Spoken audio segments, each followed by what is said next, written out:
IoT की 4 परत वाली आर्किटेक्चर।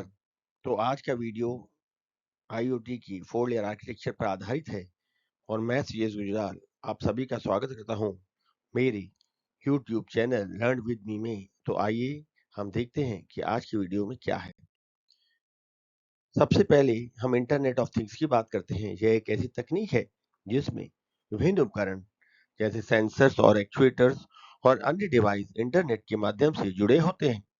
ये उपकरण डेटा एकत्र करते हैं और विश्लेषण करते हैं और उसका उपयोग उपयोगी कार्यों में करने के लिए करते हैं। आईओटी आर्किटेक्चर के लिए मुख्य 4 लेयर्स होती हैं। पहली डिवाइस लेयर या फिजिकल लेयर, दूसरी नेटवर्क लेयर या कनेक्टिविटी लेयर, तीसरी डेटा प्रोसेसिंग लेयर या क्लाउड एज लेयर भी कहा जाता है और चौथी एप्लीकेशन लेयर। डिवाइस लेयर को फिजिकल लेयर भी कहते हैं, परसेप्शन लेयर भी कहते हैं और सेंसिंग लेयर भी कहते हैं। ये सब इसी लेयर के नाम हैं। इनके मुख्य घटक हैं सेंसर्स, एक्चुएटर्स और माइक्रो कंट्रोलर्स। कार्य: यह परत भौतिक दुनिया और डिजिटल दुनिया के बीच इंटरफेस का कार्य करती है।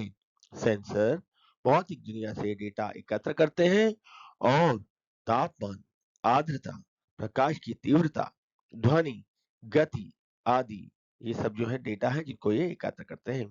एक बार डेटा एकत्र हो जाने के बाद माइक्रो कंट्रोलर संसाधित करता है और फिर इसे नेटवर्क लेयर में भेजता है। एक्चुएटर्स दूसरी ओर डेटा के आधार पर भौतिक कार्रवाई करते हैं, जैसे मोटर चालू करना, लाइट्स ऑन ऑफ करना या किसी अन्य डिवाइस को नियंत्रित करना।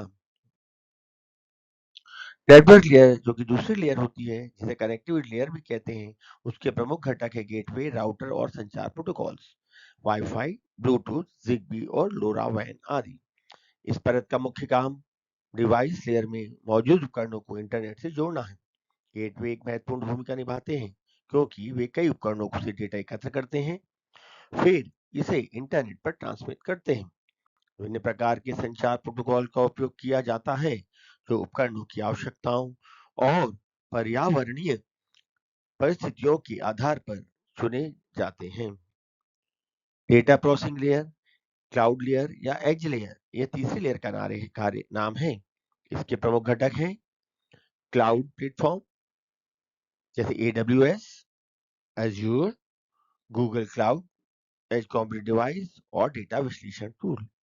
कार्य: यह परत डेटा को संग्रहित करने यानी स्टोर करने, संसाधित करने मतलब प्रोसेस करने और विश्लेषण करने यानी एनालिसिस करते हैं कि कार्य करती है। डेटा क्लीनिंग, एग्रीगेशन और इनसाइट जनरेशन जैसे कार्यों को इस लेयर में किया जाता है। एज कंप्यूटिंग का उपयोग रियल टाइम प्रोसेसिंग और निर्णय लेने के लिए किया जा सकता है, जिससे लेटेंसी कम होती है और बैंडविड्थ की बचत होती है। चौथी और अंतिम लेयर है एप्लीकेशन लेयर।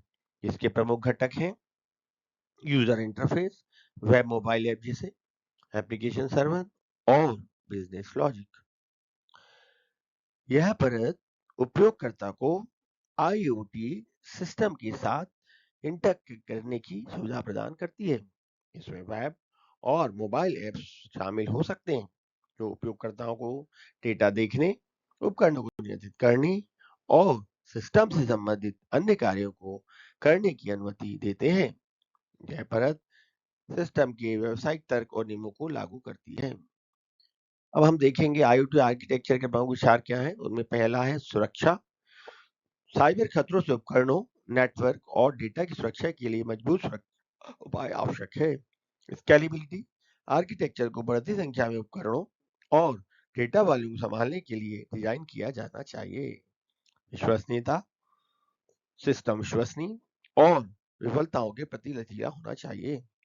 इंटरऑपरेबिलिटी, विभिन्न निर्माताओं के उपकरणों को संवाद करने और परस्पर संचालन करने में सक्षम होना चाहिए, यानी अलग-अलग इंस्ट्रूमेंट्स जो अलग-अलग निर्माताओं ने बनाए हैं वे आपस में कार्य करने में सक्षम हों, आपस में एक दूसरे बात कर सकें। पावर दक्षता, बैटरी से चलने वाले उपकरणों के लिए बैटरी जीवन का विस्तार करने के लिए ऊर्जा दक्षता महत्वपूर्ण है। तो आज का टॉपिक बस यहीं तक था। तो please like and subscribe and thank you.